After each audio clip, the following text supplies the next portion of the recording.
Chapter 8 of J.B. Bury's The Student's Roman Empire, Part 1. Recording by Kalinda. The Student's Roman Empire, Part 1. By John Bagnell Bury. Chapter 8. Rome and Parthia. Expeditions to Arabia and Ethiopia. The Arsacid dynasty, which, after the fall of the Greek Seleucids, ruled over the Iranian lands from the Euphrates to the borders of India, derived their origin from Parthia, a land situated between Media and Bactria, southeast of the Caspian Sea. Their empire is called Parthia, in contrast to the earlier Persian empire of the Achaemenids, and the later Persian empire of the Sassanids. But it must not be forgotten that these kings were of Iranian race, speaking an Iranian language, maintaining the religion of Zoroaster, and that the whole character of their court was Persian. Thus it is quite true to say that the Romans in their Parthian wars not only maintained the same cause, but fought against the same foes as Themistocles when he repulsed Xerxes, and as Alexander when he overthrew Darius. The Parthian kingdom was composed of a number of subordinate kingdoms or satrapies.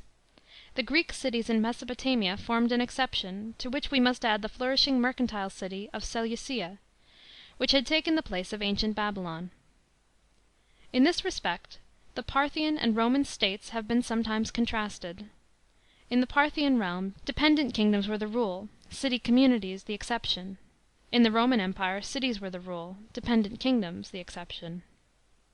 Before the overthrow of their rival Mithridates, the Parthian kings regarded Rome as a friendly power.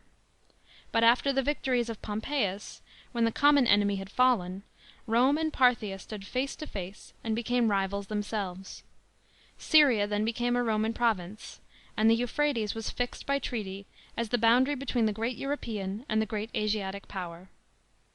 But there were many causes for discord. Armenia, like Cappadocia, became a Roman dependency, and this circumstance could not fail to lead to war. That country, very important to both states from a military point of view, was destined to be tossed continually backwards and forwards between Parthia and Rome. In language, society, and nationality, Armenia was far nearer to the eastern than to the western power, and the political bonds which united it to Rome were always somewhat artificial. Another source of discord lay in Atropatene, the land south of Armenia, for the vassal king of that country, desiring to free himself from Parthian supremacy, often sought to become the vassal of Rome. The actual violation of the treaty came from the Romans, who assumed overlordship over the Mesopotamian city of Edessa, and attempted to extend the borders of the dependent kingdom of Armenia into Parthian territory. How Parthia declared war against Armenia, how this led to the fatal expedition of Crassus and the field of Carrhae, how in consequence of that defeat Armenia fell into the power of the Parthians, need not be repeated here.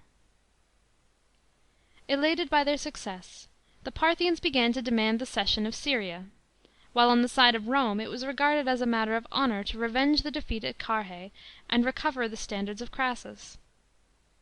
The civil wars prevented the accomplishment of such designs. One great defeat indeed the enemy experienced when they invaded Syria in 38 B.C. at the hands of Ventidius Bassus.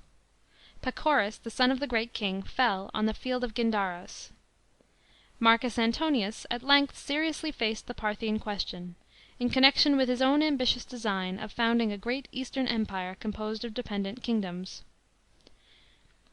It will be remembered how his expedition came to naught. At that time the king of Parthia was Phraates, who was highly unpopular with his subjects, and Antonius supported the pretender Monesus.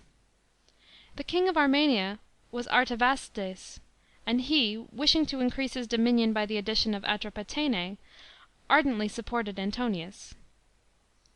Another Artavasdes was king of Atropatene.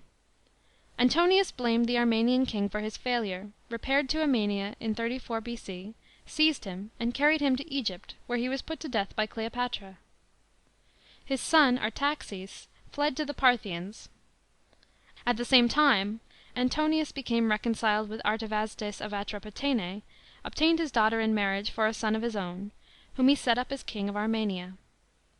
But at this moment Antonius was called upon to deal with Caesar, and Phraates, seizing the opportunity, deposed the two kings, and combined both Armenia and Atropatene under the rule of Artaxes, son of the Armenian Artavasdes. Fortunately for Roman interests, intestine struggles broke out in Persia, simultaneously with the final contest between the two Roman triumvirs. Phraates was deposed, and Tiridates was set up in his stead. Augustus has been blamed for not dealing resolutely with the Eastern question immediately after his victory over his rival.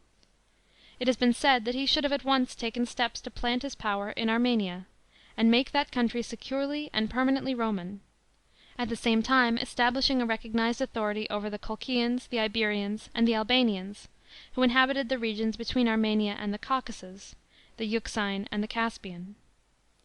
It seemed incumbent on him, too, to recover the standards captured at Carrhae, and at the same time two exiles were imploring his help, Tiridates, who had been overthrown soon after his elevation, and Artavasdes, king of Atropatene. The desire which the Romans felt at this time to see the Parthians humbled is reflected in the earlier writings of Horace. Augustus is called Juvenis Parthis horrendus, and will be regarded as a true god upon earth if he adds the Britons and the dangerous Persians to the empire. Men clearly looked forward to a Parthian war, but Augustus, after the conquest of Egypt, postponed the settlement of the Eastern question. Perhaps he was influenced by the ill success of Antonius, and his army, doubtless eager for rewards and rest, would have been little disposed to undertake an arduous campaign in Armenia. And above all, Augustus himself was not a general. Observing the domestic discords in Parthia, he hoped to settle the eastern frontier advantageously for Rome by diplomacy and not by arms. He consoled Artavasdes with the kingdom of Lesser Armenia, and gave refuge in Syria to Tiridates. In 23 B.C. an opportunity came for recovering the standards and captives which had been taken at Carrhae. Phraates sent an embassy demanding that Tiridates should be given up to him, and also an infant son of his own, whom Tiridates had carried off. The child was sent back, but it was stipulated that in return the captives and the standards should be restored. It was in connection with this affair that Agrippa was sent to the east with proconsular imperium. Phraates did not fulfil the conditions immediately, but in 20 B.C. Augustus appeared in the east himself, and the Parthian king yielded. The Emperor was proud of his success, which in his account of his own deeds he records thus: "I compelled the Parthians to restore to me the standards and spoils of 3 Roman armies, and suppliantly to beg the friendship of the Roman people. Those standards I deposited in the temple of Mars Ultor." Poets celebrated the event as if it ranked with the most brilliant achievements of Roman arms. Virgil sings of "following Aurora and claiming the standards from the Parthians," and imagines the Euphrates as flowing with less haughty stream, and the ensigns, so peacefully recovered, are described by Horace as "torn from the enemy." In the same year a more solid success was obtained, the recovery of Armenia. A conspiracy had been formed there against the king Artaxes, and a message was sent to the Emperor requesting that Tigranes, the younger brother of Artaxes, who was educated at Rome, should be sent to reign in his stead. Tiberius, the Emperor's stepson, was entrusted with the task of deposing Artaxes and installing Tigranes.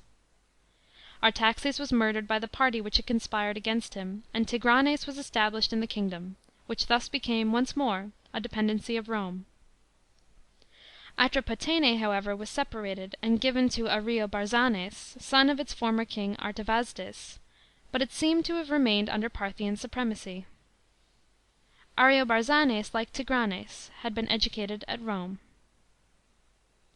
New troubles, however, soon arose in Armenia. Tigranes died, and the kingdom was agitated by struggles between the friends of Parthia and the friends of Rome. Augustus again entrusted to his stepson the office of restoring order in Armenia, but Tiberius, from motives of private resentment, declined the commission (6 B.C.). Nothing was done during the next 4 years, but then it was decided that the ordering of the East should be entrusted to the young grandson of the Emperor, Gaius Caesar, and should form a brilliant beginning to the career of the destined Imperator. The young prince started with high hopes, dreaming perhaps of Oriental conquests and of rivalling the fame of Alexander. His enthusiasm seems to have been encouraged by, perhaps to have affected, his elders. A courtly poet cried, "Now, far East, thou shalt be ours," and Juba, the literary king of Mauretania, wrote an account of Arabia for the special benefit of Gaius, whose vision was chiefly fixed on the conquest of that unconquerable land. The settlement of the Armenian question was, in the first instance, easily and peacefully accomplished. Gaius and Phrataces, the son of Phraates, met on an island in the middle of the Euphrates, and the Parthian agreed to resign his claim to Armenia. But it was still necessary to enforce submission to this decision in Armenia itself, and accordingly Gaius proceeded thither to install Ariobarzanes, son of Artavasdes. Before the walls of the fortress of Artagira he was wounded by treachery, and some months later he died of the effects of the hurt at Limyra in Lycia (4 A.D.). During the rest of the reign of Augustus no serious measures were adopted in regard to Armenia, and that state was Parthian and the Roman parties. The unfortunate death of the young Caesar put an end to the design of conquering Arabia. That enterprise had been seriously entertained by the Roman government, and actually attempted at an earlier date. The possession of southern Arabia would have been an important advantage, not like that of Armenia or Moesia for military purposes, but from a purely mercantile point of view. The chief route of trade from India to Europe was by the Red Sea. Adane (Aden) was then, as now, an important port, and the Arabians, with their born genius for commerce, had it in their hands. The Indian wares were disembarked either at Luce Come, on the west coast of Arabia, and thence transported overland to Petra and on to some Syrian port, or at Myos Hormos on the opposite Egyptian coast, whence they were carried by camels to Coptos, near Thebes, and shipped for Alexandria. Once in possession of Egypt, the Roman government could not fail to see that it would be highly profitable to command the Red Sea route entirely, and get the trade into the hands of their own subjects. Not long after the establishment of his power, Augustus took up the question, and here, for once, he was aggressive. He planned an expedition, of which the object was to reduce under Roman sway the land of Yemen, the south-western portion of the Arabian peninsula. That land was known to the Romans as Arabia Felix, and its people, the Himyarites, as the Sabsei. It was a rich country, which in itself invited conquest, though in consequence of the remote situation, the luxurious inhabitants had never been subdued, as Horace tells us, by a foreign master. They supplied the Empire with spices and perfumes, cassia, aloes, myrrh, frankincense, while in return they received the precious metals, which they kept in their land. The expedition started towards the end of 25 B.C., and was entrusted to the care of Aelius Gallus, an officer holding a high post in Egypt. 10,000 men, half the number of troops in Egypt, were placed under his command, in addition to auxiliaries supplied by the kings of Nabatea and Judea. The Nabateans had constant intercourse with Arabia Felix, and Sylleus, a minister of the Nabatean king Obodas, undertook to play the part of guide. The whole expedition was miserably mismanaged. It is hard to say how far Gallus was to blame, and how far his guide may have acted in bad faith. His friend, the geographer Strabo, from whom we learn the details of the enterprise, shifts the blame on Sylleus, and it is quite conceivable that the Nabateans may have secretly wished the expedition to fail, thinking that its success might divert the traffic that had hitherto passed through their country. The army embarked at Arsinoe, on the Isthmus of Suez, in a fleet of war vessels. Such vessels were quite needless, as there was no question of hostilities by sea. They disembarked at Luce Come, which was perhaps at this time subject to Rome, and passed the winter there. In spring they marched southwards by circuitous and laborious routes, and at length reached the capital of the Sabaeans. But the army, though the natives gave little trouble, had suffered severely from disease and hunger, and when at last they came to the residence of the Sabaean kings, Mariba, on its woody hill, both the general and the men were too exhausted and despondent to set to the task of besieging it. Having spent 6 days there, Gallus abandoned the undertaking, and the expedition returned home, but with more speed than it had gone thither. Something had been accomplished in the way of exploring the country, but the Sabsei were still as before unconquered. Augustus, however, did not choose to consider the expedition a failure. He speaks of it complacently among his achievements, and he promoted Aelius Gallus to the prefecture of Egypt. While half of the Egyptian army was absent on the Arabian enterprise, the other half was called upon to defend the southern frontier against the aggressions of a neighbouring power. Upper Egypt extended as far as Elephantine on the Nile, and beyond that limit lay the land of the Ethiopians, at this time ruled by the one eyed queen Candace. She had invaded and plundered the extreme parts of Upper Egypt, Syene and Elephantine, and after fruitless demands for satisfaction, C. Petronius, the prefect, was obliged to take the field (24 B.C.) at the head of 10,000 footmen and 800 horse. He routed the enemy, took the town of Selchis on the Nile, and advanced as far as Napata, where was the queen's palace, in the neighbourhood of the Ethiopian capital Meroe. He razed Napata to the ground. He did not attempt to occupy all this country, but made a strong place, named Premnis or Premis, his advanced post. In the following year Premnis was attacked by the Ethiopians, and Petronius had to return again to relieve it. He inflicted another defeat on the foe (22 B.C.), and Candace was compelled to sue for peace. Her ambassadors were sent to Augustus, who was then at Samos, and peace was granted, the prefect being directed to evacuate the territory which he had occupied.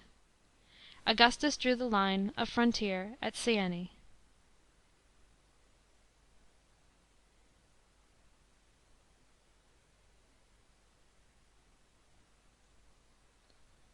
End of Chapter 8. Recording by Kalinda in Lüneburg, Germany, on March 4th, 2009.